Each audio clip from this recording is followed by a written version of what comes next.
আপনাদের সকলকে স্বাগত জানাচ্ছি আজকে আমাদের এক্সক্লুসিভ নিউট্রিশন পলিসি ডায়ালগ।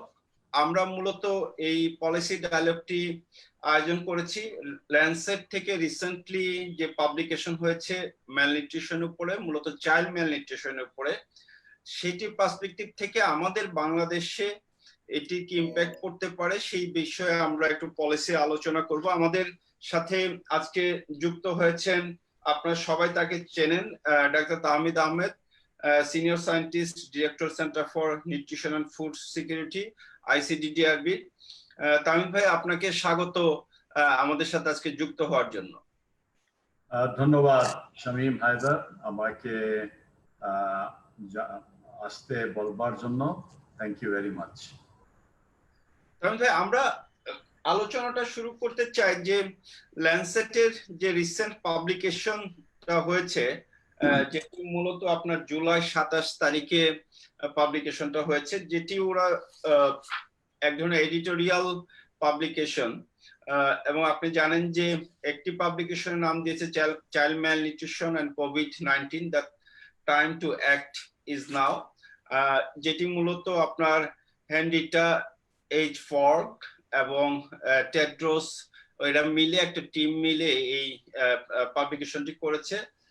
আরেকটি যেটা পাবলিকেশন সেটা হলো ইম্প্যাক্ট অফ কোভিড-19 on childhood malnutrition and nutrition related mortality, যেটি মূলত আপনার সাসাকা ওসেনড্রাফট সে এটি লিড নিয়েছে এটি রাইট আপের জন্য। আমি যতটুকু আন্ডারস্ট্যান্ডিং হয়েছে যে প্রথম যে দ্বিতীয় যেটি বললাম যে ইম্প্যাক্ট অফ কোভিড-19 অন চাইল্ডহুড ম্যালনিউট্রিশন এবং নিউট্রিশন রিলেটেড মর্টালিটি, এটি আলোচনা করেছে যে এই কোভিড-19 এর ইম্প্যাক্টটা চাইল্ড ম্যালনিউট্রিশনের উপর কি ধরনের পড়তে পারে। মূলত আগের যে এক্সপেরিয়েন্স যেটা ছিল আপনার এই কোভিড-19 এর আগে, যে আমাদের এই প্যান্ডেমিক জিনিসগুলো যেগুলো এসেছিল আগে সার্স এবং অন্যান্য সময়ে, মূলত ইবোলা ভাইরাসের যে ইম্প্যাক্টটা সেই সময় তারা যে অ্যাসেসমেন্ট গুলো করেছিল সেটির পরিপ্রেক্ষিতে এখন কি হতে পারে সেটির সায়েন্টিফিক একটা ব্যাখ্যা তারা দিয়েছে। এবং সেই পরিপ্রেক্ষিতে সেকেন্ড যে আর্টিকেলটি সেটি বলেছে যে এক ধরনের রিকমেন্ডেশন যে আমাদের কি করতে হবে। তারা মূলত 5টি আপনার আর্জেন্ট অ্যাকশনের কথা বলেছে। আমরা একটু আপনার কাছ থেকে শুনতে চাই। আপনি তো জানেন যে বাংলাদেশ ন্যাশনাল নিউট্রিশন কাউন্সিল একটি প্রজেকশন করেছে নিউট্রিশনের উপরে, যে what can be happen in Bangladesh নিউট্রিশনে। সেখানে তারা বলেছে যে ইট মে আমাদেরকে 2014 অথবা 2011 সালে যে অবস্থা ছিল সেখানে নিয়ে যেতে পারে। কিন্তু এই পাবলিকেশন দুটো দেখলে মনে হয় যে অবস্থাটা হয়তো আরো বেশি খারাপ হতে পারে আমাদের যে প্রজেকশন সেটি। সেই সাথে সাথে গ্লোবাল ইকোনমিক্যাল পার্সপেক্টিভে এখন আমাদের যেভাবে লোকজন জব হারাচ্ছে এবং অন্যান্য যে ইকোনমিক্যাল ডেভেলপমেন্ট সেক্টর বাংলাদেশে ছিল সেটির যে স্ট্যাগন্যান্ট অবস্থা, সেই পার্সপেক্টিভ থেকে মনে হচ্ছে যে ইকোনমিক্যালি হয়তো আমরা আরেকটু শক্ত বা খারাপ অবস্থায় যেতে পারি এবং যেটার একটা বড় ইম্প্যাক্ট করতে পারে চাইল্ড ম্যালনিউট্রিশনে। আপনার কাছ থেকে আমরা একটু শুনতে চাই যে হোয়াট ইজ ইওর আন্ডারস্ট্যান্ডিং। ধন্যবাদ শামীম, আর ধন্যবাদ প্রফেসর মোহাম্মদ ইখলাসুর রহমান। আমি ওনাকে দেখতে পাচ্ছি, আমাদের শ্রদ্ধেয় শিক্ষক এবং এখন আনোয়ার খান মেডিকেল কলেজের প্রিন্সিপাল। আপনি খুবই সুন্দর একটা ইন্ট্রোডাকশন দিয়েছেন। যেহেতু আপনি ল্যান্সেটে সেই দুটো কমেন্ট্রি বলবো বা পেপারের কথা বলবো পাবলিশড হয়েছে, সেগুলা যেহেতু আপনি বলেছেন, আমার মনে হয় আগে আমাদের একটু আলোচনা করা দরকার যে বিষয়টি আসলে কি, তারা কি করেছে এবং তারা কি এখন বলতে চেয়েছে। প্রথমে আমি বলে নিচ্ছি যে এটা হচ্ছে গ্লোবাল পার্সপেক্টিভে, কেমন? তো ল্যান্ডসেটে যে জিনিসগুলো এসেছে সেটা কোভিড-19 এর ফলশ্রুতিতে গোটা পৃথিবীতে বিশেষ করে চাইল্ডহুড ম্যালনিউট্রিশনের উপর কি ইম্প্যাক্ট করবে সেটা তারা বলতে চেয়েছে। তার মানে কিন্তু এটা না যে এটা ইকুয়ালি ইট উইল ফল আপন অল দি কান্ট্রিজ। এমন হতে পারে যে বাংলাদেশে হয়তো এটা প্রভাব কম পড়তে পারে, পাকিস্তানে বেশি পড়তে পারে, ভারতে হয়তো মাঝারি রকমের একটা ইম্প্যাক্ট পড়তে পারে, আফগানিস্তানে বেশি পড়তে পারে, তো কম বেশি একটা হবে। বাট তারা যেটা দেখিয়েছেন, it is sort of an average. এখন আসা যাক, আমরা একটু মানে আলোকপাত করি যে তারা কি করেছে। তারা বিশেষত প্রথম পেপারে তারা 3টি অ্যানালিসিসের কথা বলেছে, এবং এই 3টি অ্যানালিসিসই বেসড অন মডেলিং। সো প্রথমে আমি একটু দর্শকদের বলে নিতে চাই যে আসলে মডেলিং জিনিসটা কি। মডেলিং হচ্ছে যে আমার বা আপনার কাছে কিছু ডেটা আছে, তারপর স্যারের কাছে ডেটা আছে, ভারতে হয়তো কারোর কাছে ডেটা আছে, হয়তো ডেমোগ্রাফিক অ্যান্ড হেলথ সার্ভে আমরা ডেটা নিলাম, এরকম অনেক ডেটা আমরা একসঙ্গে করলাম, পুলিং অফ ডেটা করলাম, তারপরে কিছু খুব সেন্সিটিভ এবং ডেলিকেট কিছু স্ট্যাটিস্টিক্যাল ম্যানুভারের মাধ্যমে আমরা কিছু ডাইরেকশন আমরা দেখতে চাই। এই ডাইরেকশনই আমাদের মডেলিং এর মাধ্যমে আমরা জানতে পারি। যে আমাদের ধরেন যদি আমরা শিক্ষার ব্যাপার যদি করি, যে গোটা পৃথিবীতে সাপোজ যে শিক্ষার মানের উন্নয়ন ঘটবে বা মানের উন্নয়ন ঘটবে না, এরকম একটা মডেলিং এর মাধ্যমে আমরা একটা দিক নির্দেশনা পাই। So this is known as modelling. And modelling অনেক প্রকারের আছে, এবং এই ল্যান্ডসেট এই যে 2টি পেপারের সিরিজে, আমি সিরিজ বলবো না, দুটি ইন্ডিপেন্ডেন্ট ফিচার বলতে পারেন, এই 2টির মূল মন্ত্রে আছে 3টি অ্যানালিসিস বা 3টি মডেলিং এর রেজাল্ট। নাম্বার 1 ইজ, তাকে বলা হয় মিরা গ্রোডেপ। অত্যন্ত কঠিন একটি নাম, অ্যাব্রিভিয়েশনটাও কঠিন, আমি বলবো এটা কি। 2 নম্বরটা হচ্ছে শামিন, যেটাকে আমরা বলি যে লাইভ সেভড টুল, লিস্ট টুল। 3 নম্বরটা হচ্ছে ডেমোগ্রাফিক অ্যান্ড হেলথ সার্ভের যে ডেটা, 177টি দেশের ডিএইচএস সার্ভের ডেটার উপর বেসিস করে একটা মডেলিং করা। সো এই 3টি মডেলিং। আসেন এবার 3টি মডেলিং কি এবং কি তারা বলছে আমাদের, এটা একটু আমরা জানার চেষ্টা করি। প্রথম হচ্ছে মিরা গ্রোডেপ, MRIAGRODEP, এটা একটা অ্যাব্রিভিয়েশন, কঠিন অ্যাব্রিভিয়েশন, যার জন্য আমি এটা লিখে আমাকে পড়তে হচ্ছে আপনার সামনে। সেটা হচ্ছে modelling international relationship under applied general equilibrium. যেমন সহজ কথায় এটা আমাদেরকে বোঝাচ্ছে যে আমরা যে আজকে বিশ্বায়নের যুগে বাস করছি, এই গ্লোবালাইজেশনের ফলে আমরা বিভিন্ন দেশের ডেটা হয়তো আমরা একীভূত করব, করে আমরা অ্যানালিসিসের মাধ্যমে আমরা একটা ট্রেন্ড দেখব। এইটারই একটি উৎকৃষ্ট এক্সাম্পল হচ্ছে মিরা গ্রোডেপ। এই মিরা গ্রোডেপের প্রথম আপনার এর ইউজটা হয় আফ্রিকাতে। তারা দেখতে চেয়েছিল যে অর্থনৈতিক উন্নয়ন, তারপর কৃষি, তারপর শিক্ষা, স্বাস্থ্য, এগুলোর উপর ভিত্তি করে তাদের যে গ্রস ডোমেস্টিক প্রোডাক্ট বা গ্রস ন্যাশনাল ইনকাম আজকে যেটা বেশি প্রচলিত, এটার উপর ইম্প্যাক্টটা, সেটাই হচ্ছে মিরা গ্রোডেপ। আজকে আমরা কথা বলছি, আজকে এই মিরা গ্রোডেপ এই মডেলিং এর আওতায় প্রায় 140টি দেশের ডেটা তাদের কাছে আছে। কেমন? এবং এটা হচ্ছে মাল্টি কান্ট্রি, মাল্টি রিজন এবং মাল্টি সেক্টর। মাল্টি কান্ট্রি তো এই ধরেন Africa, south America, south Asia, সব কটা কন্টিনেন্ট আমরা এটা বুঝাই যায়। মাল্টি সেক্টর জিনিসটা খুব ইম্পর্টেন্ট। এখানে মাল্টি সেক্টরাল আমরা যেটা জানি, এখানে শিক্ষা আছে, এখানে কৃষি আছে, এখানে সমবায় আছে, এখানে স্বাস্থ্য আছে, সব কিছু তারা এক করে তারপর তারা দেখতে চায় যে একটা দেশের যে আয় হচ্ছে, যে উন্নয়ন হচ্ছে, হাউ ইজ দ্যাট ইম্প্যাক্টিং। এইটাই হচ্ছে মিরা গ্রোডেপের অন্যতম অবজেক্টিভ। এবার আসেন আমরা দেখি যে আসলে মিরা গ্রোডেপের এই যে মডেলিং অ্যানালিসিস আমাদেরকে কি দিক নির্দেশনা দিচ্ছে ইন টার্মস অফ কোভিড-19। আমি, আপনি, আমরা সবাই আমাদের দৈনন্দিন যে জীবনের এক্সপিরিয়েন্স থেকে আমরা দেখেছি গত কয়েক মাস ধরে যে কোভিডের ফলে আমরা বাসার থেকে বের হতে পারি কম, লকডাউনের ফলে আমাদের কাজের পরিধি কমে গেছে, চাকরি অনেকে আমরা চাকরি হারিয়েছি, তারপরে খাদ্য নিরাপত্তার একটু প্রশ্ন দেখা দিয়েছে।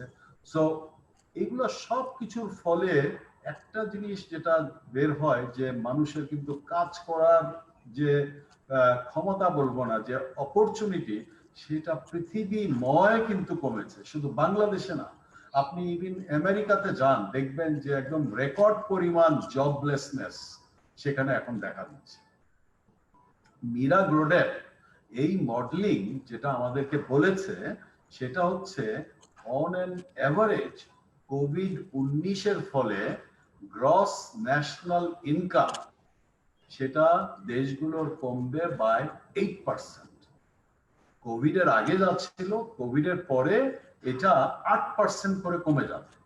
এখন এই 8% যদি গ্রস ন্যাশনাল ইনকামটা কি, এটা আবার একটু আমরা যেহেতু আমরা অর্থনীতির ছাত্র না, এখানে একটু আলাপ করে নিই। গ্রস, আগে বলা হতো, বেশি জোর দেওয়া হতো গ্রস ডোমেস্টিক প্রোডাক্টের উপর, এখন গ্রস ন্যাশনাল ইনকামের উপর একটু বেশি জোর দেওয়া হচ্ছে। এটা মানে কি? এটা মানে হচ্ছে যে একটা দেশে যে পরিমাণ ইনকাম হয়, রোজগার হয় বিভিন্ন দিক দিয়ে, সব রোজগার যখন আমি একসঙ্গে করি এবং তাকে যদি আমি সেই দেশের জনসংখ্যা দিয়ে যদি ভাগ করি, তাহলে পার ক্যাপিটা যে ইনকাম হবে সেটা কি বলা হয়? Gross national income. একটা এক্সাম্পল দিলে হয়তো আরো ভালো হবে, যে আমাদের পার্শ্ববর্তী দেশ ভারতের গ্রস ন্যাশনাল ইনকাম এখন মাথা পিছু ধরেন 7,000 মার্কিন ডলার। আমরা যদি একটি উন্নত দেশের এক্সাম্পল দেখি, ইউরোপের সাপোজ ধরেন অস্ট্রিয়া, ভেরি ডেভেলপড কান্ট্রি, অস্ট্রিয়াতে গ্রস ন্যাশনাল ইনকাম হচ্ছে প্রায় 60,000 ডলার, যেমন। আর আমাদের বাংলাদেশে হচ্ছে এটা 5,000 ডলার। সো 5,000 ডলার, 7,000 ডলার আর 59,000 dollar. So lot of disparity. এবং আমাদের এই মীরা গ্রোডেপ মডেলিং বলে দিচ্ছে যে কোভিড-19 ফলে এইসব দেশগুলোতে গ্রস ন্যাশনাল ইনকাম কমবে বাই 8%। এটা গেল অ্যানালিসিস, মডেলিং অ্যানালিসিস নাম্বার 1। এবার আসেন নাম্বার 2, ওই যে ডিএইচএস এর কথা বললাম, যেটা ডেরেক হিডি ইনারা এটা করেছেন অ্যানালিসিস। ওনারা দেখলেন যে আচ্ছা, এই যে গ্রস ন্যাশনাল ইনকামটা কমছে, এইটার চাইল্ডহুড ম্যালনিউট্রিশন, বিশেষ করে চাইল্ডহুড ওয়েস্টিং এর উপর কি প্রভাব ফেলবে। তারা তাদের কাছে 177টি দেশের ডেমোগ্রাফিক অ্যান্ড হেলথ সার্ভে তাদের ডেটা আছে। সেই আউট অফ 177 তারা 118টি দেশের ডিএইচএস ডেটা নিয়ে তারা অ্যানালিসিসটা করেন, তারা মডেলিং করেন। এবং মডেলিং এর উদ্দেশ্য ছিল যে এই যে কোভিড-19 ফলে যে গ্রস ন্যাশনাল ইনকাম কমছে, এর প্রভাবটা কতটুকু হবে অন চাইল্ডহুড ম্যালনিউট্রিশন, বিশেষ করে চাইল্ডহুড ওয়েস্টিং। এই মডেলিং এক্সারসাইজটা আমাদেরকে বলে যে on an average childhood wasting এই বছরের শেষেই বিকজ অফ কোভিড-19 সেটা বাড়বে প্রায় 14%। অর্থাৎ আমরা যদি গোটা পৃথিবীর ওয়েস্টিং পপুলেশন আমরা ধরি, কোভিড-19 আগে ছিল প্রায় 47 মিলিয়ন, কিন্তু এখন এস্টিমেট করা হচ্ছে 2020 শেষে এটা দাঁড়াবে প্রায় 7 মিলিয়ন বেশি। অর্থাৎ there will be a 14% increase in the number of children suffering from waste. এটাই হচ্ছে শামীম আমাদের সে ল্যান্ডসেটের অ্যানালিসিস নাম্বার 2 ডিএইচএস এর। এবার আসেন লাস্ট যে অ্যানালিসিস মডেলিং, সেটা হচ্ছে লিস্ট, LIST, লাইভস সেভ টুল। এই লাইফ সেভ টুলটা হচ্ছে একটু ভিন্নভাবে তারা অ্যানালিসিসটা করে। তারা more concern about coverage of intervention.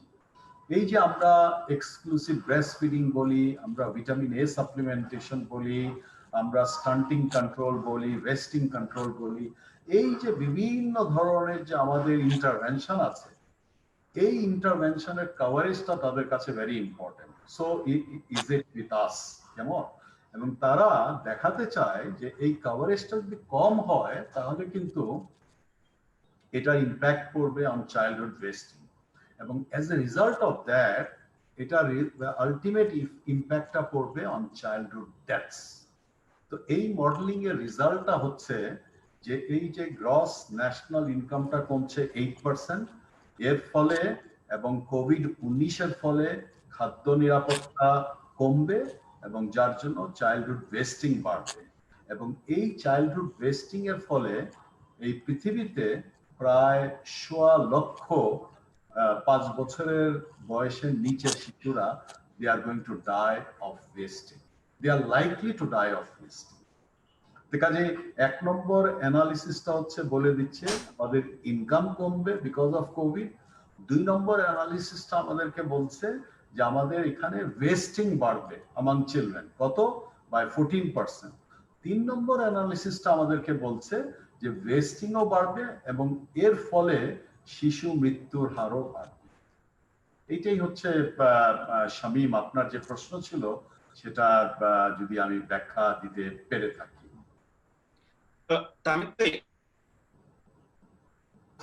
G,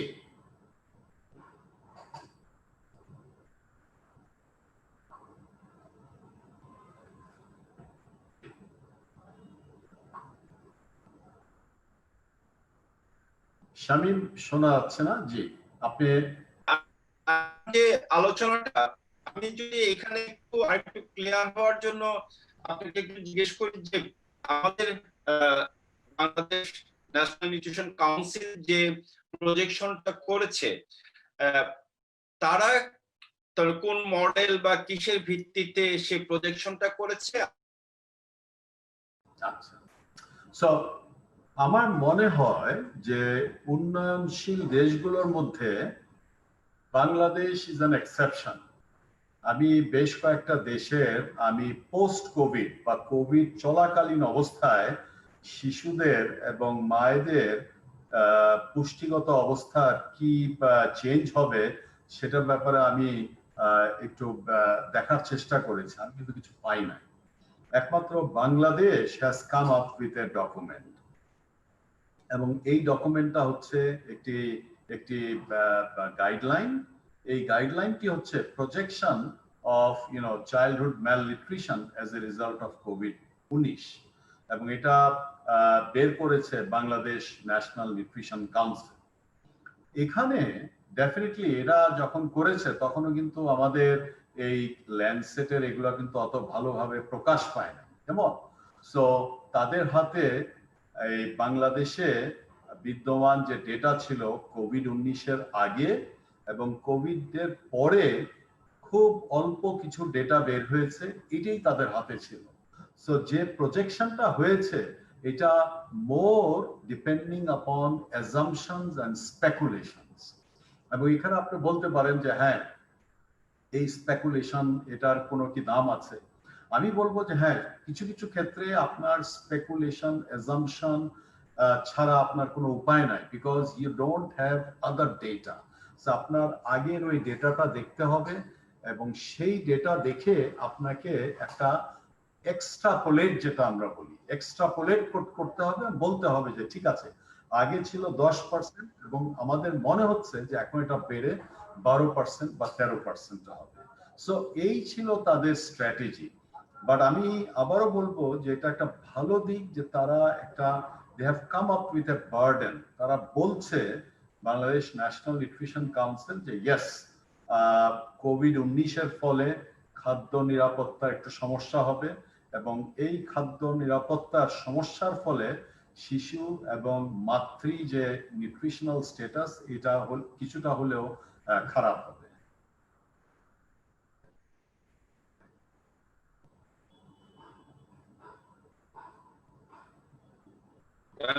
sorry, আমার নেটওয়ার্কে একটু এই হচ্ছিল, প্রবলেম হচ্ছিল। আপনাকে যেটা একটু আমি যে আমাদের বাংলাদেশ ন্যাশনাল নিউট্রিশন কাউন্সিল যে প্রজেকশনটা করেছে আপনি নিশ্চয়ই সেটা দেখেছেন, সেই জায়গায় কোন মডেলের ভিত্তিতে সেই প্রজেকশনটা করেছে আর ল্যান্ডসেটের যে যে তিনটা মডেল যে প্রজেকশনটা করেছে এটার মধ্যে কি কোনো ডিফারেন্স আছে নাকি একই ধরনের মডেল থেকে তারা প্রজেকশনটা করেছে? দুইটা কিন্তু ভিন্ন। এবং এর আগে আমি শামীম বলেছি যে যখন ল্যান্ডসেটের এগুলা বের হয়েছে তার আগেই কিন্তু বিএনএনসির এই কার্যকলাপ তারা স্টার্ট করেছে আমি যতটুকু জানি, কেমন?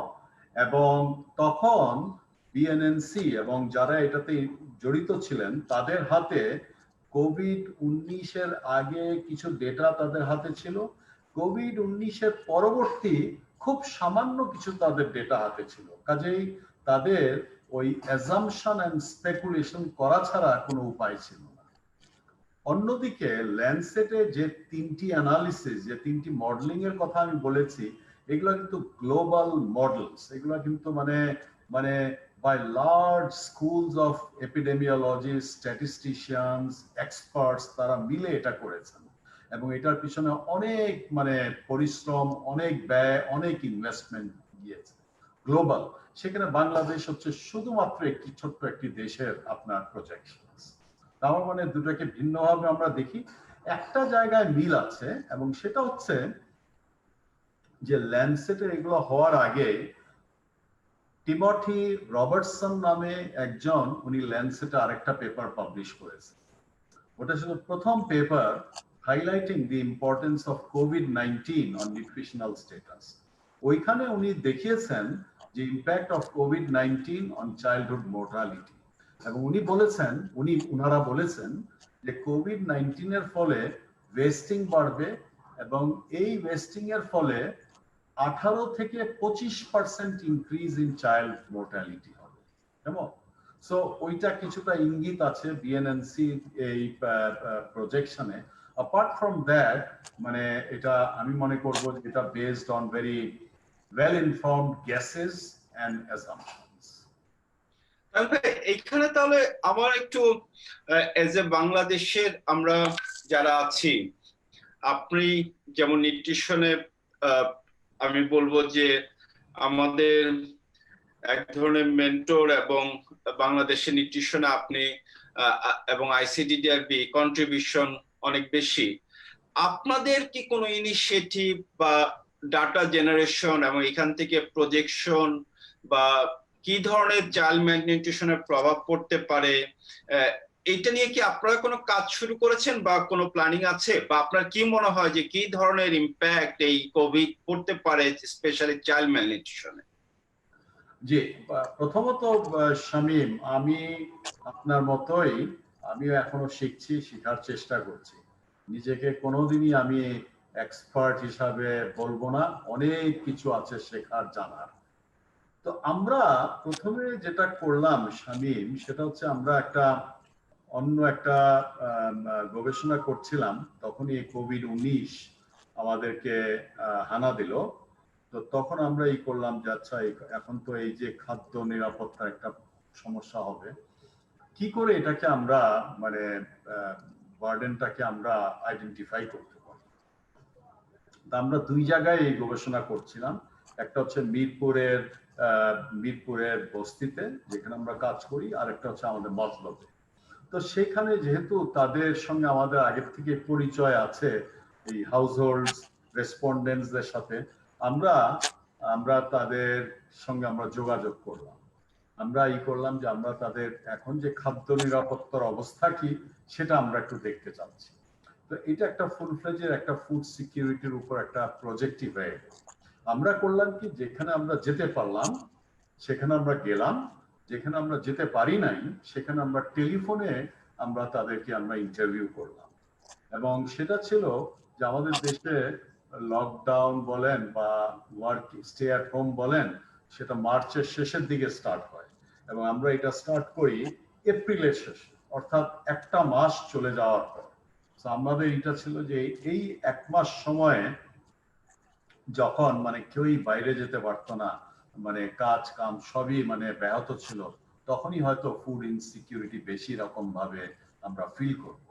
তো আমরা তখন এই দুটি জায়গায় আমরা household food insecurity access scale basically এটা আমরা ব্যবহার করি এবং আমরা জানতে চাই যে 9 স্পেসিফিক কোয়েশ্চেনস যে তাদের আসলে খাদ্য নিরাপত্তার অবস্থা কি।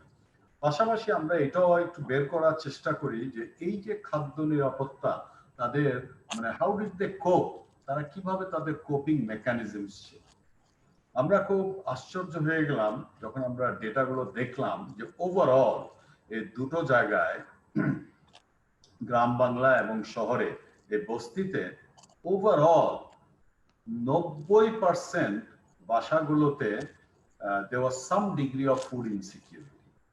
এটা মাইল্ডই হোক মডারেটই হোক, ফুড খাদ্য নিরাপত্তা নাই এরকম মাত্র 11% ছিল।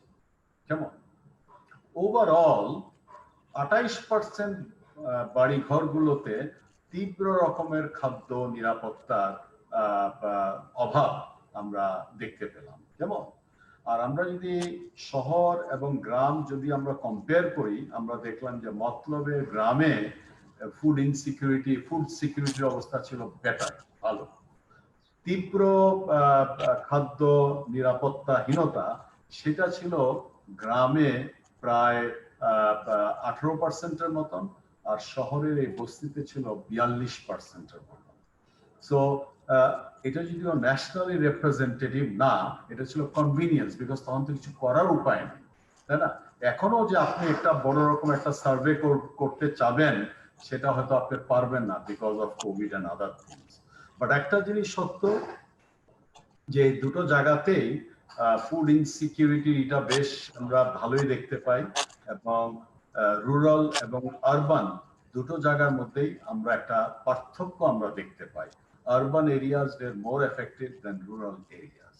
এখন প্রশ্নটা যেটা আপনি আমাকে করেছেন যে আমরা আর কি করছি, এখন আমরা দেখার চেষ্টা করছি যে আসলে এই খাদ্য নিরাপত্তার উপর ভিত্তি করে শিশুদের বিশেষ করে তাদের নিউট্রিশনাল স্ট্যাটাস কিভাবে বিঘ্নিত হচ্ছে। অলরেডি আমরা কিছু কিছু জানি, আমরা না আরো বেশ কিছু গ্রুপ এটার উপর কাজ করেছেন, তারা বলেছেনও, ব্র্যাক করেছে এবং অন্যান্য করেছেন, আমরাও করার চেষ্টা করছি।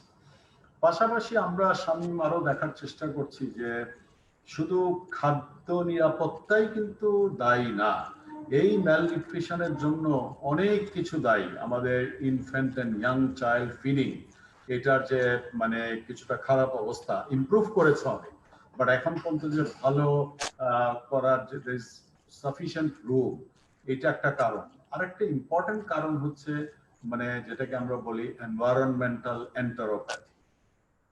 আমাদের পরিবেশে অনেক জীবাণু থাকে, এই জীবাণুগুলো যখন নাকি একটি শিশুর হাত দিয়ে তার মুখে যায়, মুখ থেকে পরে তার অন্ত্রের ভিতরে যায়, সেখানে অন্ত্রের প্রদাহ করে, ইনফ্লামেশন, ইন্টেস্টিনাল ইনফ্লামেশন। এই ইনফ্লামেশনের ফলে তার ম্যাল অ্যাবজর্পশন হয়, ম্যাল নিউট্রিশন হয়, এটাকে বলা হয় এনভায়রনমেন্টাল এন্টারোপ্যাথি। সেটাও আমরা একটু মানে দেখার চেষ্টা করছি এখন। তামিম ভাই, আমি একটু আবার ল্যান্সেটিতে আসবো, যেটা আপনি বললেন যে এই ল্যান্সেটের পাবলিকেশন যে মডেল সেটা হলো মিরা এবং মাইক্রো ইকোনমি প্রজেকশনের কথা বলেছেন। এটি যদি আপনি আমাদের একটু ব্যাখ্যা করে বলেন যে ম্যাক্রো ইকোনমি এবং মাইক্রো ইকোনমিক পার্সপেক্টিভটা কি, সেই সাথে সাথে ওনারা এই ল্যান্সেটে 5টা ফাইনাল রিকমেন্ডেশন ওনারা দিয়েছেন, বলছেন যে what's you need to immediate action. আপনি 5টি যে ওনারা রিকমেন্ডেশন দিয়েছে সেটির সাথে আপনার মতামতটা কি? স্বামী, আপনি কিন্তু আমাকে বড় রকম একটা চ্যালেঞ্জে ফেলে দিলেন। আমি কিন্তু ছাত্র না, কিন্তু তারপরেও স্যারও হাসছেন, আমি তারপর একটু বলার চেষ্টা করি। ম্যাক্রো ইকোনমিক্স হচ্ছে যে ধরেন একটা দেশের আয়, বাংলাদেশে এই যে আমাদের শ্রমিক ভাই এবং বোনেরা তারা বিদেশে যাচ্ছে, যেমন মধ্যপ্রাচ্যে যাচ্ছে, তারা সিঙ্গাপুরে যাচ্ছে, মালয়েশিয়াতে যাচ্ছে, তারা কিন্তু এই যে রেমিটেন্স পাঠাচ্ছে, এটা কিন্তু বিরাট রকমের একটা ইনকাম। আমাদের রেডিমেড গার্মেন্টস ওয়ার্কার্স এরা যে আয় করছেন, এরা কিন্তু they are contributing to the national economy. আমাদের যে জাতীয় অর্থনীতি বড় হচ্ছে, হ্যাঁ, ইনকাম বাড়ছে, এইগুলো হচ্ছে সব ম্যাক্রো ইকোনমি। যেমন আমাদের গ্রস ডোমেস্টিক প্রোডাক্ট বাড়বে, আমাদের গ্রস ন্যাশনাল ইনকাম বাড়বে, যেটা আমি একটু বোঝাবার চেষ্টা করেছি যে বাংলাদেশে এই মুহূর্তে আমাদের জিএনআই হচ্ছে প্রায় $5,000 মাথা পিছু পার পার ক্যাপিটা, যেমন। সো এটা হচ্ছে অল ম্যাক্রো ইকোনমি, মানে টকস অ্যাবাউট ন্যাশনাল, ন্যাশনালের নিচে আর আমরা চিন্তা করি। অন্যদিকে মাইক্রো ইকোনমিক হচ্ছে যে things that are associated more with the individual, with the household, with societies and communities.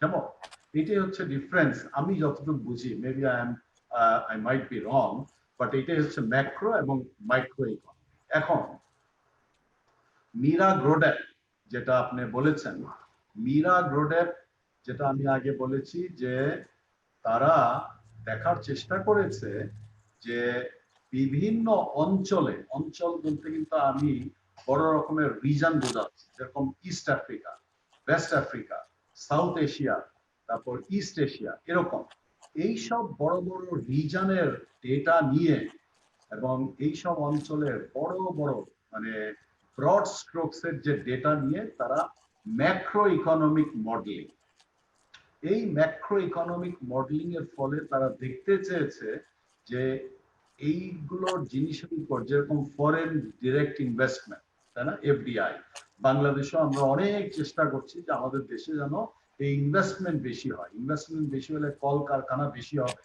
কৃষিতে আমরা বেশি ইনভেস্ট করতে পারবো, এবং এতে করে আমাদের উন্নয়ন হবে, আমাদের অর্থনীতি চাঙ্গা হবে।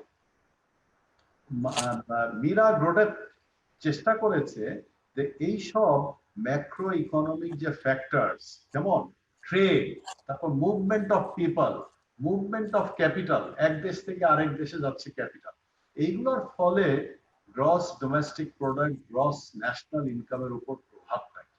So that is the macro economic model.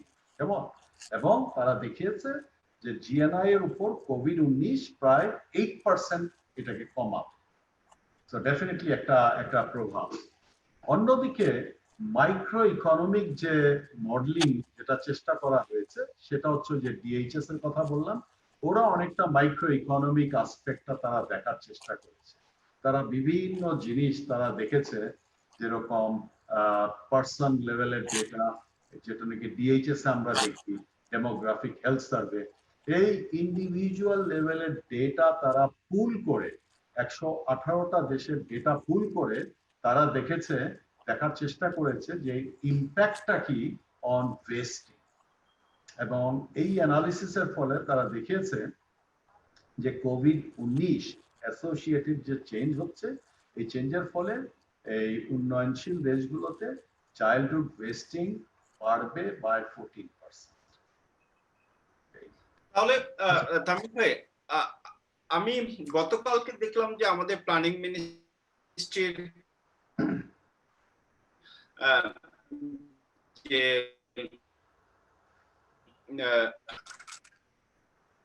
আপনার ইকোনমিক্স এর যে senior secretary Shamsul Alam sir, he organize the agriculture করা উচিত। আপনার এই ল্যান্ডসেট পাবলিকেশনের যে ইম্প্যাক্ট গুলি গ্লোবালি বলা হচ্ছে, আমরা তো এক্সপেক্ট করছি যে আমাদের দেশেও এই চাইল্ড ম্যালনিউট্রিশন এবং চাইল্ড মর্টালিটির উপর একটা বড় ইম্প্যাক্ট আসবে এবং আমাদেরও চাইল্ড মর্টালিটি বাড়বে। সেই সাথে সাথে ওয়েস্টিং এর কথা বা আন্ডারওয়েট স্টান্টিং এর কথা বলা হয়েছে, যে সেগুলোর একটা বড় ইনিশিয়েটিভ আসবে। তো আপনার কি মনে হয় না যে আমাদের প্ল্যানিং মিনিস্ট্রি এবং বিএনএনসির একটা মাল্টি সেক্টরাল পার্সপেক্টিভ থেকে অ্যানালাইসিস এবং প্ল্যানিং এর প্রয়োজন আছে এই ম্যালনিউট্রিশন, চাইল্ড ম্যালনিউট্রিশন বা সামনে যে ম্যালনিউট্রিশন রিলেটেড যে প্রবলেমগুলি আসবে সেগুলিকে ওভারকাম করার জন্য? আপনি একটু ব্রেক করে গিয়েছিলেন স্বামী, যার ফলে আমি পুরোটা শুনতে পারি নাই, তবে এইটুকু আমি বুঝলাম যে আপনি গতকালকে বোধহয় জনাব শামসুল আলম স্যার, আমাদের জিইডির যে সিনিয়র মেম্বার, উনার বক্তব্য আমি শুনতে পারি নাই, বাট আমি উনাকে ভীষণ রকমের রেসপেক্ট করি ফর হিজ নলেজ, কাজে আমি কমেন্ট করতে পারবো না যেহেতু আমি শুনি নাই। আপনি বলেছেন যে মাল্টি সেক্টরাল প্ল্যানিং, এটা কমেন্ট ডেফিনেটলি এটা করা উচিত, মাল্টি সেক্টরাল প্ল্যানিং। এবং আপনি আগেই আমি বলেছি যে মীরা গ্রোডেপ যেটা, সেটা হচ্ছে মাল্টি রিজন মাল্টি সেক্টরাল, কাজে সেখানেও মাল্টি সেক্টরাল আছে। বাংলাদেশেও এটা আপনিও খুব ভালো জানেন যে আমরা যদি অপুষ্টিকে কমাতে চাই তাহলে we will require a multi-sectoral involvement, intervention, এবং এগুলো করতে হলে দরকার খুব সুচিন্তিত প্ল্যানিং, যেটা আপনি বলেছেন। এটা কিন্তু অলরেডি হচ্ছে বাংলাদেশে, এবং হচ্ছে বলেই কিন্তু এখন ধরেন এই যে BNNC, Bangladesh national nutrition council, Bangladesh সরকার কিন্তু এটাকে রিভাইটালাইজ করেছে, এবং এরই ফলে কিন্তু আমরা অনেক কিছু এখন দেখতে পাচ্ছি।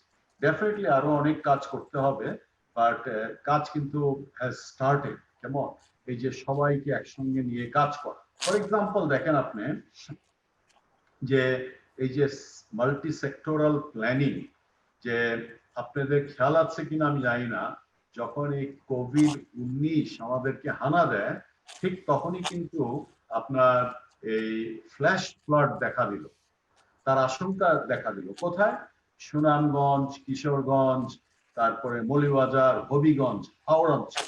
কেমন হাওড় অঞ্চলে এরকম ফ্ল্যাশ ফ্লাড, এবং এই ফ্ল্যাশ ফ্লাডটা এরকম যে হঠাৎ করে এটা আসবে, এসে মানে যা আপনার খেতে যা আছে শস্য সব আপনার বিনষ্ট করে দেবে।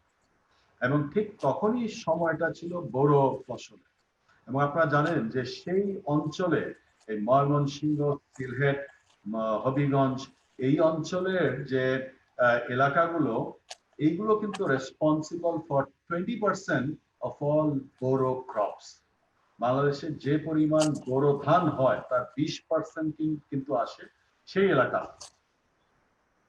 বাংলাদেশ গভর্নমেন্ট যেটা করলো এটা রিয়েলি খুবই একটা স্মার্টই, সেটা বিশেষ করে আমাদের কৃষি মন্ত্রী উনি নিজে একটা স্টেপ নিলেন।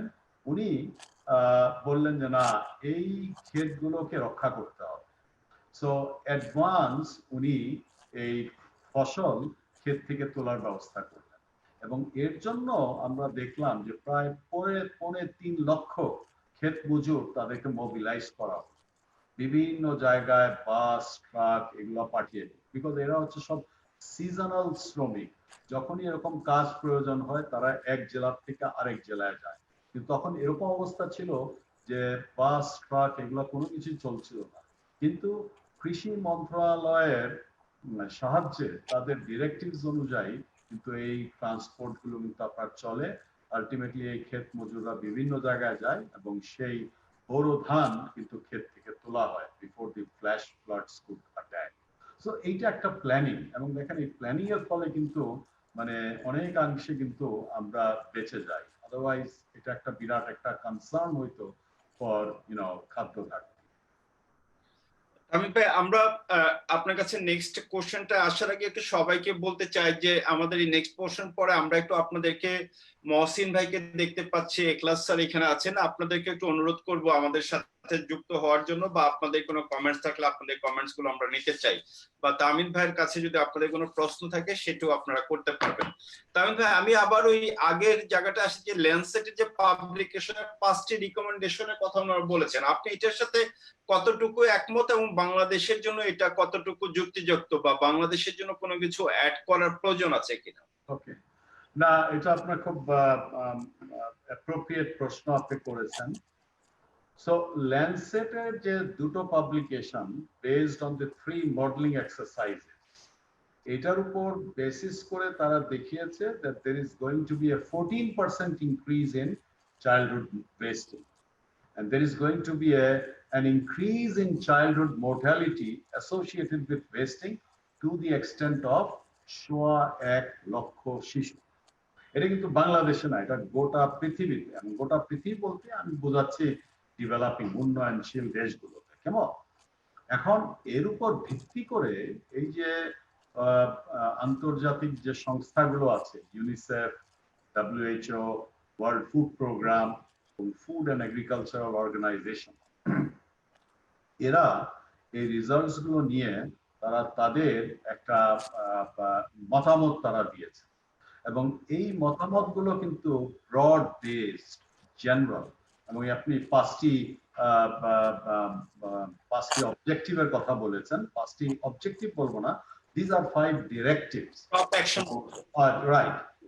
এবং তার মধ্যে একটি হচ্ছে access to nutritious diets, safe diets and affordable diets, তাই না? সো এটা কিন্তু আমি, আপনি, আমাদের ক্লাস স্যার, মহসিন ভাই সবাই আমরা এগ্রি করি যে এটাই কিন্তু প্রয়োজন। কাজেই 1 নম্বরের মধ্যে আমাকে যদি আপনি জিজ্ঞেস করেন যে বাংলাদেশের কনটেক্সটে কি করা উচিত, আমি বলবো to improve and increase food security. And food security তো একটা বিরাট ব্যাপার, তাই না? এর মধ্যে অনেক কিছু আছে, সবকিছুই আমাদেরকে করতে হবে। দ্বিতীয় যে আপনার ডিরেক্টিভ, সেটা হচ্ছে investing in maternal and child nutrition. আপনারা জানেন যে কোভিড-19 ফলে অনেক জায়গায় এই যে ইন্টারভেনশন প্রোগ্রামগুলো আছে, জাতীয় বা সাব ন্যাশনাল প্রোগ্রাম, এগুলো কিন্তু ব্যাহত হচ্ছে। কেমন? বিকজ মাঠ কর্মীরা ঠিক জায়গা মাফিক যেতে পারছে না এই কোভিড-19 জন্য, এবং এর জন্য কভারেজ গুলো কিন্তু কমে যাচ্ছে অনেক বেশি। এইটাই তারা বলছে যে এখানে কিন্তু আমাদের ইনভেস্ট করতে হবে, সো দ্যাট এই কভারেজটা not only reaches the pre-COVID stage, but even surpasses it. Because COVID-19 ফলে নিউট্রিশনাল অবস্থা আরো খারাপ হবে। কাজে আমাকে যদি আরো জোরদার না করতে পারি, তাহলে আমি কোনো ব্যবস্থা করব। এবং এই ইনভেস্টমেন্টের ফলে আমাদের এই প্রোগ্রামগুলোকে আরো রিভাইটালাইজ করতে হবে। কোভিড-19 ফলে যাতে স্বাস্থ্যকর্মীরা জায়গায় জায়গায় যেতে পারে, they are safe, they are protected, এগুলোর জন্য কিন্তু বিরাট ইনভেস্টমেন্টের প্রয়োজন, এটা আমরা সবাই জানি বাই দিস টাইম। এগুলোর কথাই তারা বলেছে এবং এর মধ্যে কিছু বিশেষ বিশেষ ইন্টারভেনশনের কথা বলেছে, যেগুলো আগেন কমন সেন্স, আমি জানি, আপনি জানেন, যেরকম exclusive breast feeding, continued breast feeding, তারপর complementary feeding, vitamin A supplementation সহ অন্যান্য যেসব ভালো ভালো আপনার নিউট্রিশনাল ইন্টারভেনশন, সবগুলোর স্কেলিং আপ করার কথা তারা বলছে। তারপরে 3 নম্বরে তারা যেটা বলছে সেটা হচ্ছে scaling up management of West. যেহেতু এই 3টি মডেলিং এর প্রাণ কেন্দ্র, মূল মন্ত্রই হচ্ছে চাইল্ডহুড ওয়েস্টিং, তারা বলছে যে এই ওয়েস্টিং এর যে ইন্টারভেনশন, এটা আরো স্কেল আপ করতে হবে।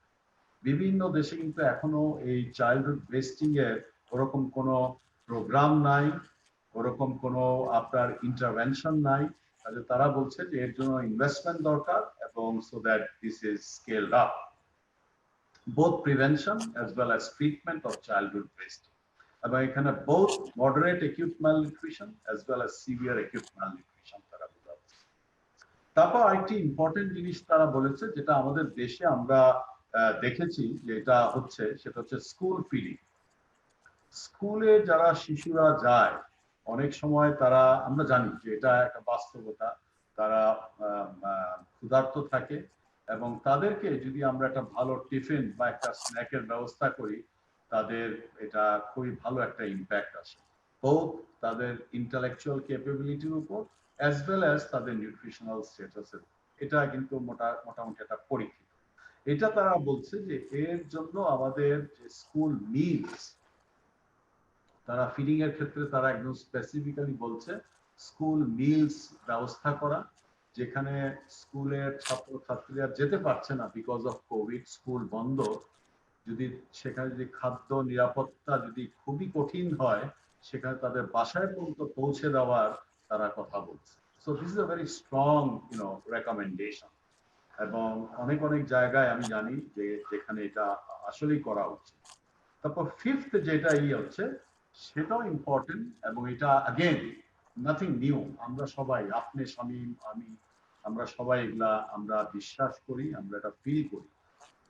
সোশ্যাল প্রোটেকশন স্কিমস, এই যে বাংলাদেশে এত সোশ্যাল প্রোটেকশন স্কিম আছে, এগুলাকে নিউট্রিশন ফ্রেন্ডলি করতে হবে, এবং তারা একটা এক্সাম্পল হিসাবে তারা বলেছে যে এখানে যে খাবারটা দেওয়া হয়, that should preferably be micronutrient fortified.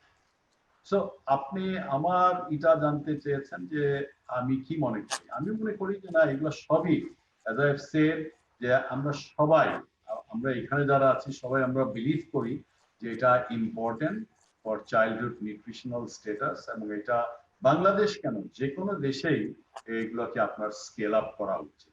প্রশ্ন হচ্ছে যে এটা করতে তো আপনার রিসোর্সেস লাগবে, পয়সা লাগবে। এইটাও তারা একটা ইকোনমিক অ্যানালিসিস করেছে।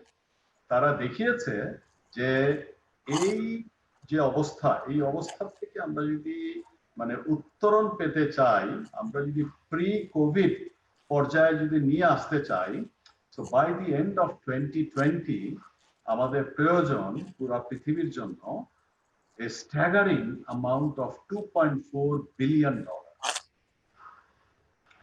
এটা মুখের কথা না। প্রশ্ন হচ্ছে এটা কে দেবে? এটা কি জাতীয় সরকারগুলো দেবে, নাকি এটা কোনো অন্য কোনো দেশ দেবে, নাকি এটা কোনো সংস্থা দেবে? সো এটার কোনো নাই, বাট এইটুকু আমি মনে করি যে এটা সব দিক দিয়ে আমাদের পুলিং করা উচিত। দেশের যেরকম করা উচিত, আন্তর্জাতিক সংস্থা তাদেরও একটু চেষ্টা করা উচিত, সো দ্যাট যেসব দেশে রিসোর্স কনস্ট্রেন্ট একদমই কম, তাদেরকে যেন তারা বিশেষ করে সাহায্য করে।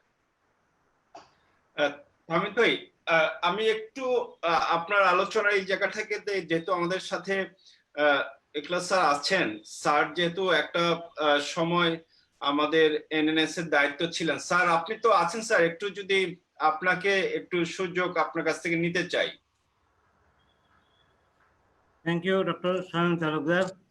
স্যার আমার স্যার আপনার কাছে একটা পয়েন্ট একটু আপনার কাছ থেকে আলাপ শুনতে চাই স্যার, সেটা হলো যে তামিদ ভাই লাস্টে যে রিসোর্সের কথা বললেন, আমি যতটুকু জানি যে আমাদের দেশে যে এসপি এনএসডিপি আছে এবং অপারেশনাল প্ল্যান যেটা এনএনএস আছে সেটা 5 বছরের জন্য, এবং রিসেন্টলি এমটিআর হয়ে গেল, এবং আমি যতটুকু শুনেছি যে এনএনএস অপারেশনাল প্ল্যানটা অ্যাপ্রুভড হয়ে আসছে, যেখানে আগের যে প্ল্যানিং ছিল সেখানে কোনো চেঞ্জ হয়নি। প্র্যাকটিক্যাল জায়গা থেকে এই যে আমাদের ম্যালনিউট্রিশন প্রবলেমটা আসছে আমরা জানি, সেটার জন্য কোনো রিসোর্স বা কোনো কিছু আমরা অ্যাডাপ্ট করতেছি না, যে ইন টার্মস অফ রিয়েল সিচুয়েশনের জায়গায় আপনার অভিজ্ঞতাটা কি স্যার, এটা কিভাবে ওভারকাম করা যায়?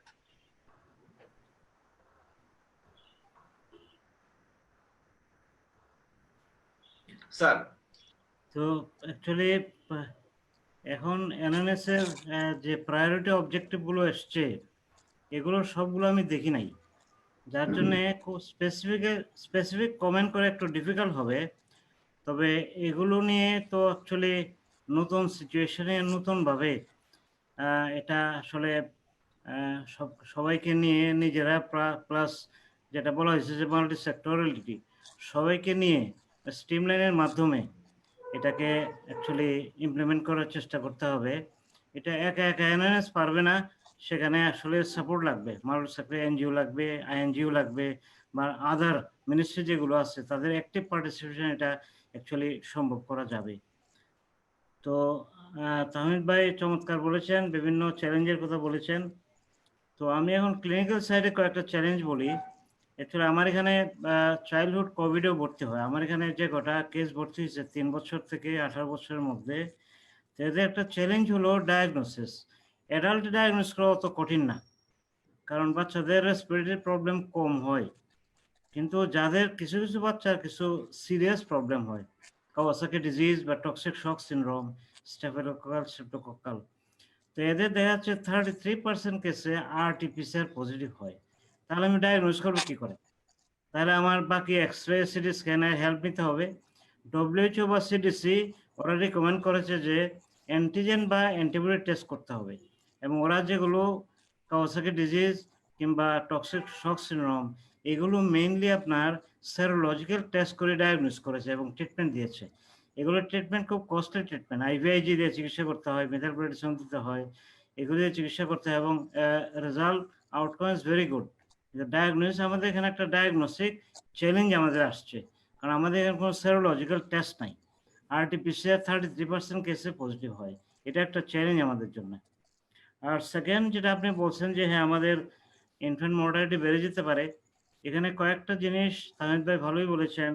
একটা হলো আপনারা দেখেছেন যে কাভারেজ ইভ্যালুয়েশনে যে ইমিউনাইজেশন অনেক ড্রাস্টিক্যালি ফল করতেছে, স্পেশালি আরবান এরিয়াতে।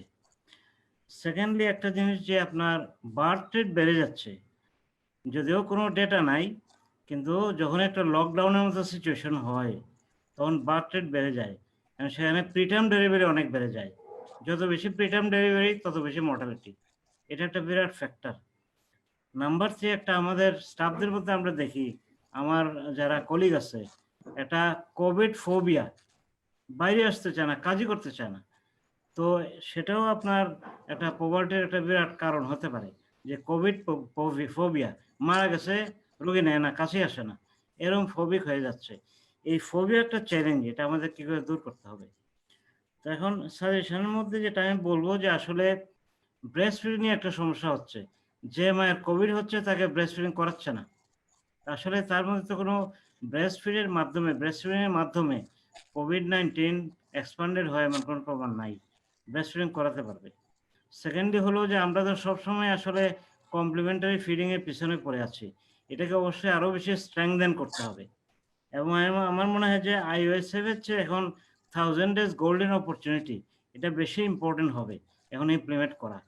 বেশ করে মায়ের হেলথ দিয়ে দেখতে হবে, ভ্যাকসিনেশন দেখতে হবে, যেগুলো আমার IOSF এ নাই। তো সেই জন্য এগুলো করতে হলে সবাই ঐক্যবদ্ধভাবে কাজ করতে হবে। NNS should take the pivotal role, আর বাকি যারা মিনিস্ট্রি ডাইরেক্টরেট আছে, যারা NGO INGO আছে, সবাই মিলে যদি প্ল্যান করে তাহলে এই চ্যালেঞ্জগুলো অ্যাকচুয়ালি ওভারকাম করা সম্ভব। স্যার ধন্যবাদ। তামিদ ভাই, আমি আপনাকে একটু এখানে সাপ্লিমেন্ট করতে বলবো, পরে আবার একটু মহসিন ভাইয়ের কাছে, মহসিন ভাই আপনাকে একটু যুক্ত করতে চাই পরে। তামিদ ভাই, স্যারের কাছে যে প্রশ্নটা ছিল যে এই যে প্র্যাকটিক্যাল সিস্টেমের যে এই আমাদের NNS এর যে অপারেশনাল প্ল্যান সেটা অ্যাপ্রুভ হয়ে গেছে, এটা থেকে তো বাড়ানোর কোনো উপায় নাই, বা এটাকে চেঞ্জ করার, তাহলে রিসোর্স আমরা কিভাবে পাবো, বা গভর্নমেন্টের এই জায়গায় গভর্নমেন্ট কিভাবে এটাকে অ্যাকোমোডেট করবে এই ম্যালনিউট্রিশন ডিউ টু দ্য কোভিডটাকে ম্যানেজ করার জন্য? আপনার সাজেশনটা কি? না, এটা আমি মনে করি যে রিসোর্সেস যদি বাড়াতে চাই তাহলে কিন্তু বাড়াতে পারবো, এবং এই যে অপারেশনাল প্ল্যান হয়ে গেছে এবং তার মানে এটার উপর কিছু করা যাবে না, এটাও ঠিক না, তাই না?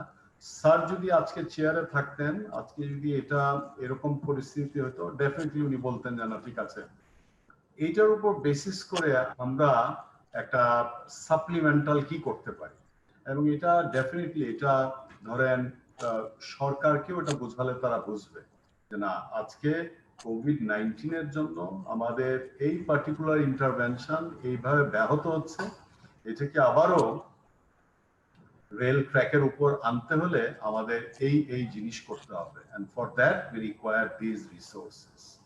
এবং এটা আমাদেরকে প্ল্যান করতে হবে, প্ল্যান করে তারপরে আমাদেরকে একটা সাপ্লিমেন্টাল টাস্ক হিসাবে আমাদেরকে এটা জানাতে হবে, এবং এটার জন্য হয়তো আমাদের একটু লবি করতে হবে।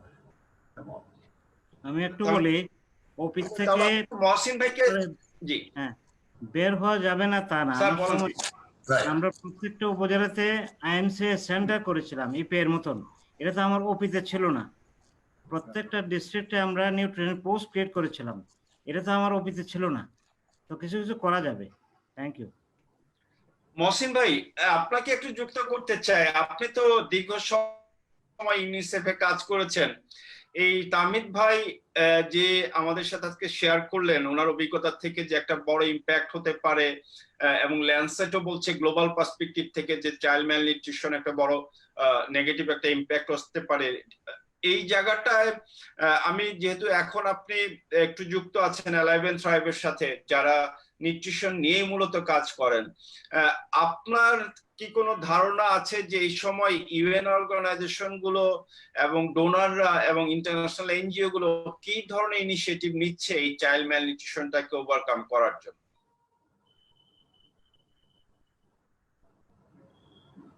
মহসিন ভাই কি আছেন? হ্যাঁ, আমি অবশ্য একটু দেরি করে জয়েন করেছি, ফলে ডক্টর তাহমিদের বক্তব্যের প্রথম অংশ আমি শুনতে পারিনি। যাই হোক, পরবর্তী অংশ কিছু শুনলাম, সেই সাথে আমাদের প্রফেসর ইখলাসুর রহমান সাহেবের বক্তব্য শুনলাম। তো আপনি যেটা বলছেন যে বাংলাদেশের কোভিড এর ফলে যে নিউট্রিশন পরিস্থিতির যে অবনতি, আসলে এটা কিন্তু বাংলাদেশ ন্যাশনাল নিউট্রিশন কাউন্সিলের পক্ষ থেকে একটা অ্যাসেসমেন্টও করা হয়েছে, যেখানে ডক্টর তাহমিদ আহমেদ একজন সক্রিয় সদস্য ছিলেন। এবং ওই সমীক্ষাতে যেটা দেখানো হয়েছে যে বাংলাদেশে কি পরিস্থিতি হতে পারে, কি ধরনের পরিস্থিতি হতে পারে, এবং কি সংখ্যক শিশু মারাত্মক বা মাঝারি অপুষ্টিতে আক্রান্ত হতে পারে, এটা একটা প্রেডিকশন মডেল তৈরি করা হয়েছে। এবং কোন পরিস্থিতিতে কতজন শিশু এই মারাত্মক বা মাঝারি অপুষ্টিতে আক্রান্ত হতে পারে এবং তার জন্য করণীয় কি, এ ব্যাপারেও কিন্তু কিছু রিকমেন্ডেশন দেওয়া হয়েছে। প্রশ্ন হলো যে সব কি এনএনএস এর দায়িত্ব? আসলে নয়। এনএনএস মূলত আমাদের যে বিষয়গুলো দেখে, সেখানে মারাত্মক অপুষ্টির যে ক্লিনিক্যাল ম্যানেজমেন্ট, এই বিষয়টাই কিন্তু এনএনএস এর আওতাভুক্ত। কিন্তু অপুষ্টির যে প্রিভেনশন, যেটা প্রতিরোধ এবং ফুড সিকিউরিটি ইস্যু, সেটা কিন্তু এনএনএস এর বিষয় নয়। সেগুলোর জন্য অন্যান্য মন্ত্রণালয়, আমাদের দেশের যেগুলা সেফটি নেটওয়ার্ক প্রোগ্রাম আছে, সেগুলোর রোল কিন্তু বেশি। কাজেই এনএনএস এর দায়িত্ব হলো যেগুলো মারাত্মক অপুষ্টিতে ভোগে তাদের হাসপাতাল ম্যানেজমেন্ট, তাদের কমিউনিটি ম্যানেজমেন্ট। কিন্তু সবচেয়ে বেশি সংখ্যক শিশু যারা মাঝারি অপুষ্টিতে ভুগছে বা হালকা অপুষ্টিতে ভুগছে, তাদের জন্য কিন্তু ম্যানেজমেন্টটা হলো মূলত প্রিভেনশন এবং ফুড বেস। তো এনএনএস তো ফুড নিয়ে ডিল করে না, এনএনএস ডিল করে হয়তো থেরাপিউটিক ফুড অথবা সাপ্লিমেন্টারি ফুড নিয়ে। কিন্তু যে ফুড বেস অ্যাপ্রোচটা, সেগুলো কিন্তু অন্যান্য মন্ত্রণালয় করে। যেমন সোশ্যাল সেফটি নেটের যে প্রোগ্রামগুলা, এগুলো মূলত ইমপ্লিমেন্টেশন হয় মহিলা ও শিশু বিষয়ক মন্ত্রণালয় বা বিভিন্ন প্রজেক্ট যেগুলা সাধারণত জাতিসংঘের বিভিন্ন অঙ্গ সংস্থা যেমন ডব্লিউএফপি সাপোর্টেড বিভিন্ন প্রোগ্রাম দ্বারা। একটা বিষয় লক্ষ্য রাখা দরকার, বাংলাদেশে নিউট্রিশন খাতে যত সম্পদ ব্যয় হয়, বিশেষ করে সরকারি, তার কিন্তু একটা সামান্য অংশই কিন্তু এনএনএস এর পিছনে যায়। মূলত আমরা বলে থাকি, একটা সার্ভে অনুযায়ী, যে বাংলাদেশে যত নিউট্রিশন খাতে সরকারি ব্যয় হয় একটা আর্থিক বছরে, তার মাত্র 2% ব্যয় হয় নিউট্রিশন স্পেসিফিক খাতে। নিউট্রিশন সেন্সিটিভ খাতে ব্যয় হয় 98%। কিন্তু আমরা সাধারণত প্রোগ্রাম বলতে বুঝি এনএনএস, যেটা আসলে টোটাল সম্পদের একটা ক্ষুদ্র অংশ মাত্র পাই। এখন যেখানে 98% সরকারি বরাদ্দ ব্যয় হয়, ওইখানকার দিকেও লক্ষ্য রাখা দরকার। এবং কোভিড পরিস্থিতিতে এটা খুবই গুরুত্বপূর্ণ। এই কারণে যেগুলো ফুড বেস অ্যাপ্রোচ, সেগুলো মূলত ওইখানে, এনএনএস এর সঙ্গে নয়। এনএনএস এর কাজ হলো প্রমোশন অফ আইওয়াইসিএফ আমরা বলি, এবং ম্যানেজমেন্ট অফ সিভিয়ার ম্যালনিউট্রিশন। কিন্তু ফুড বেস অ্যাপ্রোচের যে মূলত সম্পদ যা কিছু বরাদ্দ, সেগুলো কিন্তু অন্যত্র, এনএনএস এ নয়। কাজেই একটা সমন্বয় এখানে খুব গুরুত্বপূর্ণ। এবং যেখানে অধিকাংশ বরাদ্দ যাচ্ছে, সেখানকার বরাদ্দের সুষ্ঠু ব্যবহার, আসলে পরিকল্পিত ব্যবহার, এবং অনেকগুলা সেক্টর, যেটা ডক্টর তাহমিদ গুরুত্ব আরোপ করেছেন, প্রফেসর ইখলাসুর রহমানও বলেছেন যে নিউট্রিশন একটা মাল্টি সেক্টরাল ইস্যু, এবং এখানে মাল্টি সেক্টরাল অ্যাপ্রোচ এবং কোঅর্ডিনেশন সবচেয়ে ইম্পর্টেন্ট। কাজেই নিউট্রিশনের ক্ষেত্রে শুধু এনএনএস এর উপর দায়িত্ব চাপালে কিন্তু হবে না, অন্যান্যদের যেখানেও সম্পদের বরাদ্দ আছে, পরিকল্পনা আছে, প্ল্যান আছে, তাদের দিকেও খেয়াল করতে হবে। আমার মনে হয় এই সমন্বিত উদ্যোগ নিলে আমরা অনেকাংশে কোভিড জনিত যে নিউট্রিশন পরিস্থিতির অবনতি হওয়ার যে সম্ভাবনা, এবং যা আমরা অলরেডি দেখা শুরু করেছি, শুধু বাংলাদেশ নয় পৃথিবীব্যাপী, এগুলোকে অ্যাড্রেস করতে গেলে সুনির্দিষ্ট ভাবে আগাতে হবে। তার মধ্যে গুরুত্বপূর্ণ নতুন প্রোগ্রাম নেয়ার থেকে আরেকটা গুরুত্বপূর্ণ, চলমান প্রোগ্রামগুলো যেন ব্যাহত না হয়। এবং কোভিডের কারণে এগুলো কিন্তু ব্যাহত হয়েছে, ওগুলা যাতে ব্যাহত না হয় সেগুলো আবার তার আগের অবস্থায় ফিরিয়ে আনা, এটা খুবই গুরুত্বপূর্ণ। আর একটা বললেন যে এরা কারা করছে, আসলে জাতিসংঘে এবারে যেটা সমন্বিত একটা পরিকল্পনা হচ্ছে, জয়েন্ট, যেটা জাতিসংঘের সমন্বিত বলতে সবগুলো অঙ্গ সংস্থা মিলে বাংলাদেশে 18 মাস ব্যাপী একটা পরিকল্পনা বাংলাদেশ সরকার সাপোর্ট হিসাবে, নিউট্রিশন তার একটা অংশ মাত্র, এটাকে সোশিও ইকোনমিক সাপোর্ট বলা হচ্ছে, এবং এটা একটা পরিকল্পনা তৈরি করা হয়েছে এবং সেটা সম্ভবত খুব দ্রুত কার্যকরী হতে যাচ্ছে, যেখানে সমন্বিতভাবে সমস্ত জাতিসংঘের অঙ্গ সংস্থা সরকারি যে সাপোর্টটা দেয় বাংলাদেশ সরকারকে সেটা সমন্বিতভাবে দেওয়া হবে, এবং নিউট্রিশন তার একটা গুরুত্বপূর্ণ অংশ, এবং সেই পরিকল্পনা সম্পন্ন হয়েছে। আমি আমার ধারণা এগুলা খুব দ্রুত মাঠ পর্যায়ে বাস্তবায়িত হতে যাবে। থ্যাংক ইউ মহসিন ভাই। তামিদ ভাই, আমরা অনুষ্ঠানের প্রায় শেষ পর্যায়ে, মহসিন ভাই যে কথাটি বললেন যে ইউএন একটা সমন্বিত প্ল্যান নিয়ে তার 18 মাসে একটা প্ল্যান করতে যাচ্ছে, এখন আবার আমরা যদি তাকা যে বিভিন্ন দেশে কোভিড এর যে অবস্থাটা সেটা বলছে যে সেকেন্ড ওয়েভ ইজ কামিং, এটা অনেক দিন থাকবে, নিউ নর্মাল লাইফে বা কোভিড এর সাথে আমাদের বসবাস করতে হবে। আমরা গত কিছুদিন আগে আপনার ডেভিড নাবারোকে একটু সংযুক্ত করেছিলাম আমাদের সাথে, সেখানে উনি বললেন যে we need to consider investment, more investment in the health sector to manage the in malnutrition problem.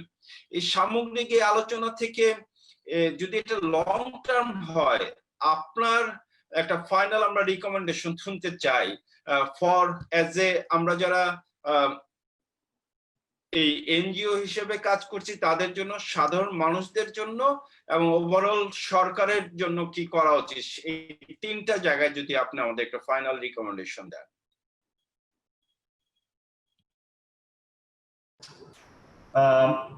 Shamim, আমাকে যদি আপনি বলেন যে ঠিক এই মুহূর্তে আমি কিসের উপর গুরুত্ব দেব, 1 নম্বর হচ্ছে ডেফিনেটলি খাদ্য নিরাপত্তা, যেমন ফুড সিকিউরিটি, এইটা আমাকে ঠিক রাখতে হবে।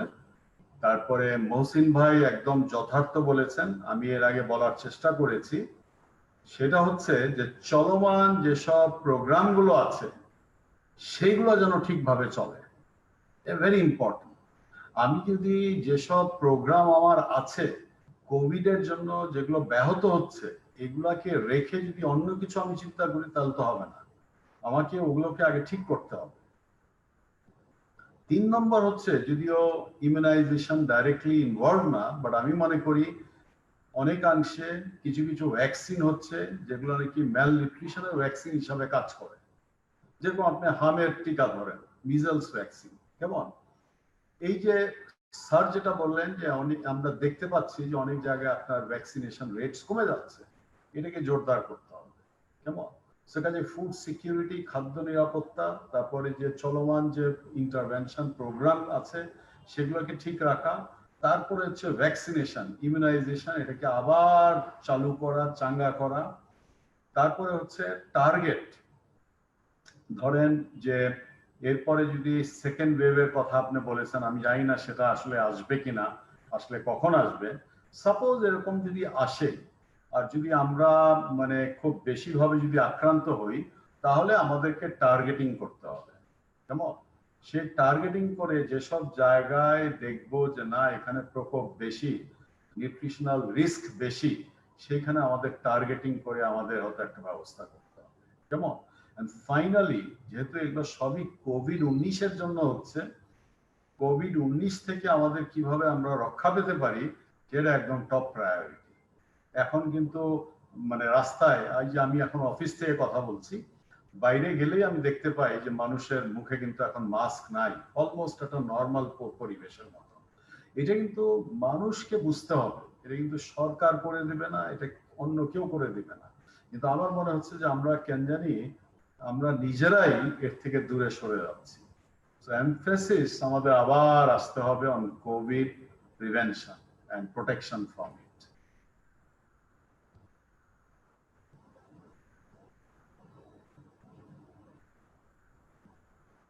শামীম একটু আনমিউট করবেন।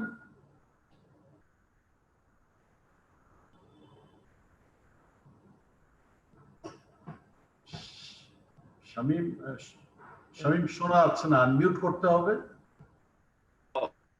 ভাই অসংখ্য ধন্যবাদ আপনি আমাদের সাথে আজকে যুক্ত হওয়ার জন্য, এবং আমি মনে করি যে আমাদের এই আলোচনা থেকে আমাদের বাংলাদেশের পুষ্টির জন্য যদি ন্যূনতম কন্ট্রিবিউশন হয়ে থাকে সেটা আমাদের সাকসেস। আপনি এই একটা আপনার ব্যস্ততার মধ্যেও আপনি সময় দিয়েছেন, সেই জন্য এমিনেন্সের পক্ষ থেকে আপনাকে অসংখ্য ধন্যবাদ জানাচ্ছি। আর এখানে এখলাস স্যার, মহসিন ভাই সহ আরো অনেকে যোগ দিয়েছিলেন। আমরা এমিনেন্সের পক্ষ থেকে আপনাদেরকেও স্যার অসংখ্য ধন্যবাদ জানাই।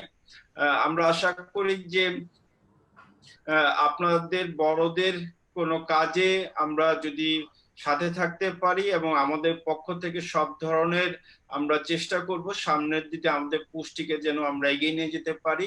সবচেয়ে বড় জিনিসটি থাকবে যে আমাদের এক্সপেকটেশন থাকবে যে সরকার সমস্ত ইনিশিয়েটিভ গুলো নেবেন যেন শিশু মৃত্যু, এই পুষ্টির জন্য যেন শিশু মৃত্যু না হয়, সেটির জন্য আমরা বিশ্বাস করি যে সরকার জনবান্ধব এবং শিশুদের প্রতি সরকারের সুদৃষ্টি রয়েছে। তারা সেই পার্সপেক্টিভ থেকে পুষ্টিতে যেন শিশু মারা না যায় সেটি সকল ব্যবস্থা গ্রহণ করবে। আজকে এই বলে আপনাদের সবাইকে সালাম জানিয়ে আজকে অনুষ্ঠান এখানে শেষ করছি। শামীম আপনাকে ধন্যবাদ। এমিনেন্স